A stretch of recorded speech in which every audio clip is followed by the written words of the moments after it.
let's just get into it, shall we? I'm going to be traveling all across Japan over the span of 80 days. And it was incredible. There are some things that I had to cut from my itinerary that I didn't end up doing, so if I do get a chance to go to Japan again, maybe I'll make more vlogs, who can say? I don't know.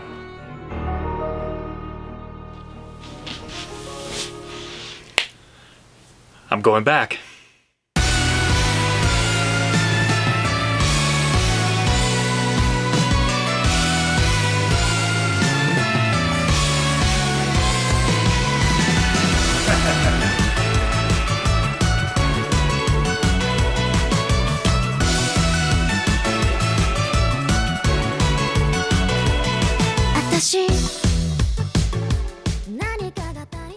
Hey everyone, this is Derek, and welcome to episode 1 of my 2025 Japan trip. I pick up pretty much where I left off from my 2023 trip, but this time there's no huge goal like traveling from one end of Japan to the other. It's basically just me doing a bunch of stuff in Japan and documenting it. Here's me at the airport because my flight was delayed for 3 hours. Great start to the vlog, eh? I was not impressed, but hey, we got a lunch voucher, so problem solved, right? Also, here's the food they give you on the plane that always seems to make me feel uneasy. Anyhow, I spent pretty much the entire time in Tokyo for just a few weeks, with some day trips, lots of events, and possibly even some friends. Hey look, I made it to Haneda. This was thrilling after what felt like such a long day. If there were any goals during this trip, it was really to eat all sorts of different kinds of foods, and find as many exclusive Pikachus that I can. Pretty simple, and here's the first one. I went from Terminal 3 in Haneda to Terminal 2 just to grab the Pilot Pikachu here from this vending machine. You can see me struggling to push the button for some reason. They've updated the design since the one I picked up in 2019, so it felt necessary to pick this one up. They also had Pokemon card vending machines, which I hadn't seen before. Flight was delayed 3 hours. But I'm finally here. I'm at the Tokyo stay. So there's a laundry machine. There's the bathroom. And the sweet, sweet bidet, which is probably gonna be the first thing that I do. Sorry for TMI, but pretty nice room. My first hotel of the trip was in Gotanda because straight up it was cheaper, but it was also close enough to Shibuya and Shinjuku on the Yamanote line and to Tokyo Station going the other direction. It was perfect, honestly, and I probably should have maybe stayed here longer. I'd never stepped foot in Gotanda before, and I guess that was kind of the point of this trip, is to go see new things within Tokyo. I say that, but ironically enough, I wanted to mimic the first day of my last trip by getting to Sushi Row. It was around 10 p.m., would have been the perfect first meal, so I went, and nope. They weren't taking new customers because they were closing at 11, so that was a fail. I did decide to go to the Don Quixote nearby, which I also did my first day last time, so at least I could do that.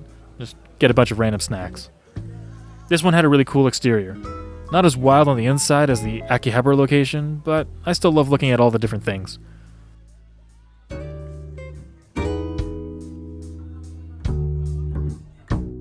Today is a write-off. The biggest crusher was by the time I got to Sushi Row, they were closing. Delays suck, man.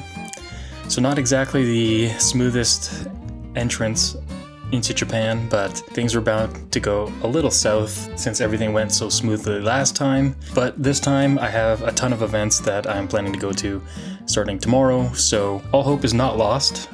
And I did just go to the 7-Eleven and Don Quixote. Got little Kirby snacks too. Some Kit Kats. Some chips. And at 7-Eleven, you know, some Boss coffee. Tuna mayo onigiri. So, you know, the staples. I didn't get a Pocari Sweat yet, but I'm sure I'll be having plenty of those. But I did see these creme brulee desserts, so I'm really excited to try that. And of course this big gigantic water, because water is important. And I got the MooVka. I believe that's what it's called. Yeah, it says right there. These were my favorite from the last trip, and I'm so glad that they're just everywhere and they still have them. I decided to go on an early morning mission, which required me to switch trains at Meguro Station. I came across this Pokemon vending machine with the Pikachu on a Train exclusive, but it was stuck in prep, so you couldn't actually buy it, so that was a fail. I couldn't sleep. Really, I got a little bit of sleep, but not a whole lot. So I decided to make some moves in the morning and go to a few different places just to cross things off the list. And the big one being the Tokyo Series MLB shop. That's happening at the Prism Hall in Tokyo Dome. It's the big Fanatics shop, probably the main store. I went to the Tokyo Dome at 5:30 a.m. and it was packed. So I'm just glad it didn't take a lot of the day. So that means it freed up my whole day because I kind of anticipated that it would take hours for it. So luckily it was early enough. There were a lot of people, but I was still able to just walk in. You could see how big the line could get with the rails and everything, but nope, I was able to walk right in, get my shopping done. Now I have something to wear to the game as well, which is cool. Oh, also, Shohei Ohtani is literally on everything. Every ad and whatever. Here's an Ohtani vending machine of his favorite tea beverage, supposedly. I still prefer the Pocari Sweat anime girl instead. I wonder what gacha I'm gonna get. Ooh. Oh, Cubs hat. Okay. Anyway, here's the haul. Alright, so the first thing that I picked up was the Tokyo Series snapback. It's got the Tokyo Series logo on the side. It's made by New Era. I also got the game baseball, so it has the Tokyo Series print right on it. And then I got the Ohtani t-shirt jersey replica because I didn't want to buy a full-fledged jersey. And then it's got the Tokyo Series patch on the sleeve, so that's really cool. And then of course Dodgers on the front. I finally got my first meal in Japan. Are you excited to find out where it is? McDonald's. I can't say that fast. It's honestly a tongue twister. Just a sausage, egg, and cheese McGriddle and a little coffee that they give you in a bag for some reason. Not exactly the best meal to start off a trip to Japan with some fast food that you can get anywhere, but I just need some nourishment. It's like 6 something in the morning. Later in the day, I went over to Tokyo Station to see if they had the exclusive Pikachu there. It turns out they were completely sold out. So that was a big waste of time. It actually wasn't. I had to pick up some stuff around there anyways, so it was fine. I got one of those little smashed coin thingies as a souvenir. I thought I filmed more of the Tokyo Station character street, but I guess I didn't. There was a Jujutsu Kaisen pop-up though. I picked up some KFC because clearly I love authentic Japanese food. I needed some food before heading to Roppongi. Here's the fit. Towards the end of the last trip, I did a group photography thing, basically for practicing photography. I saw that the same idol girl from last time was doing it again this day, so I signed up, because why not? She said she remembered me, but I don't believe her. Anyway, we aren't supposed to show the photos, so here you go, very quickly. It was fun, and I got to watch a guy get kicked out because he brought his smartphone as a camera. You're supposed to bring an SLR or like a mirrorless camera. It's supposed to be kind of professional practice, so he got kicked out real quick. Since that only took about an hour of my day, and I was in Roppongi anyway, I decided to hop up to the Roppongi Hills Mori Tower. Well, I wasn't planning on coming here today, but I'm here, so why not? Yeah, I had some time to kill, so I figured why not. I had time before the game, especially since I was able to make it out to the shop early in the morning. I kinda anticipated waiting in line for the Tokyo Series merch for like hours before the game. Anyway, the Mori Tower is a pretty cool experience. It's a pretty decent view. They have some exhibits here as well if you're interested in looking at some art. After doing Shibuya Sky last year, I wanted to do something a little bit different. And the view from this place felt a little bit more immersive, just from being a little bit more central in Tokyo. It's more or less the same, just certain things are closer or farther away from you, just in proximity. For example, you could see Shibuya from here rather than being in Shibuya. Oh, and there's the National Stadium in Shinjuku that I went to last time for the Japan game. It's also pretty mind-blowing how good the zoom is on my phone. You can see people in the baseball stadium nearby. Yeah, overall, this is a pretty good viewing spot.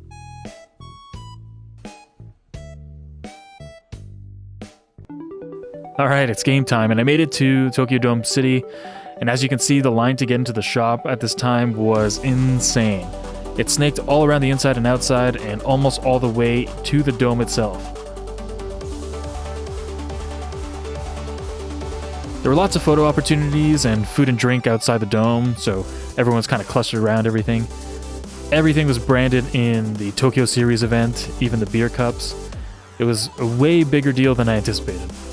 The game itself was fun. It was the exhibition game between the Los Angeles Dodgers and the Yomiuri Giants.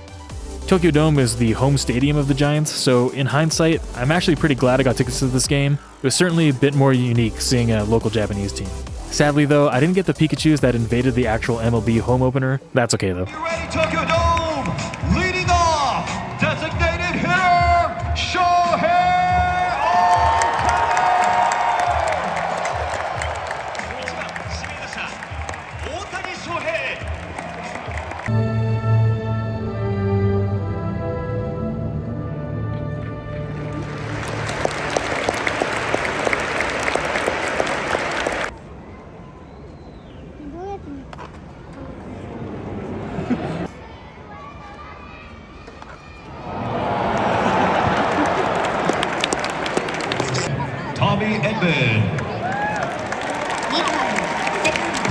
We did get an Ohtani home run, and that was really cool to see. I'm mostly happy for all the older folk who got to experience that. It was really cool seeing them explode with joy. The Dodgers ended up winning this one 5-1.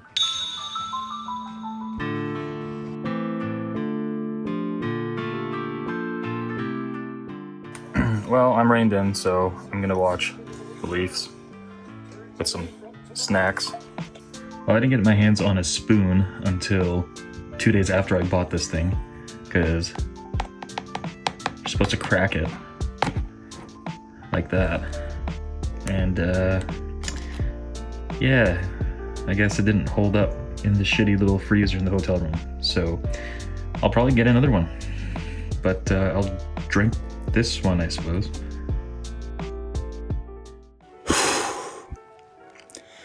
Let me just say that rain really fucking sucks. So I went to Shimokitazawa today to go see Mishina Ruka. She's one of the singers in Wasata, one of my favorite Japanese bands. But she has a little solo side project thing that she plays with like a full live band. Drummer was really good actually. But I had a whole plan to go to Shimokitazawa today and kind of wander around, but of course it was raining, like a lot. I did get to roam around a little bit. I saw a bit of Shelter, which is the Boach the Rock venue. I think it's called Starry in the show, but Shelter is what it's actually called in real life. I at least made it out of there with one of the food options that I really wanted to try, which I've seen on like TikTok and stuff, which is a place called Stabler, who makes like meat sandwiches. There were no spaces to eat inside. It was pouring. There was a line. Well, I got it, but I can't eat it anywhere. The only option was takeout. And I was like, okay, maybe I can find somewhere else to eat. Because it took so long for them to make my food, like half an hour, I had to actually head to the show and I didn't get a chance to eat. So now I'm back at my hotel. I don't think the bread held up at all. I'm scared to look at it. I saw that it was wrapped like crazy. That's it. The bread for sure is soggy and it's still kind of warm, oddly enough. And by the way, this is just a regular meat sando. It's like the recommended one. Oh God. All right, well. Itadakimasu. I'm so glad I didn't eat this on the street.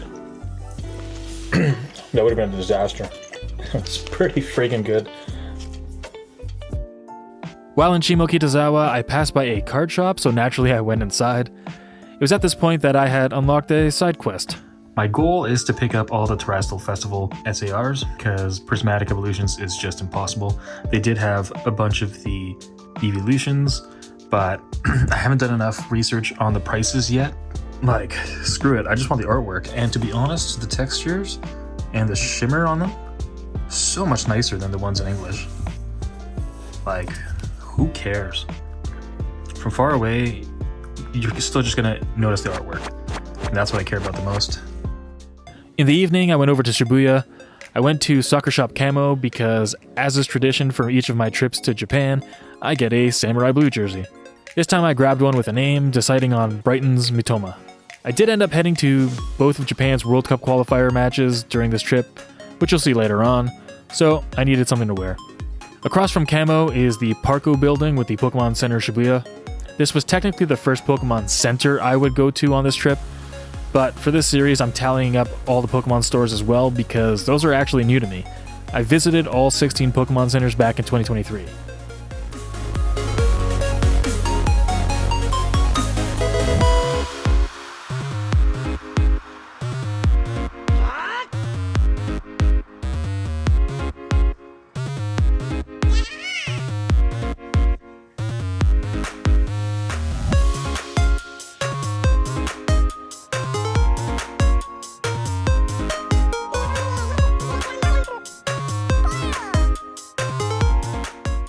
The Nintendo store is right across from the Pokemon Center, and I wanted one of those controller gachas.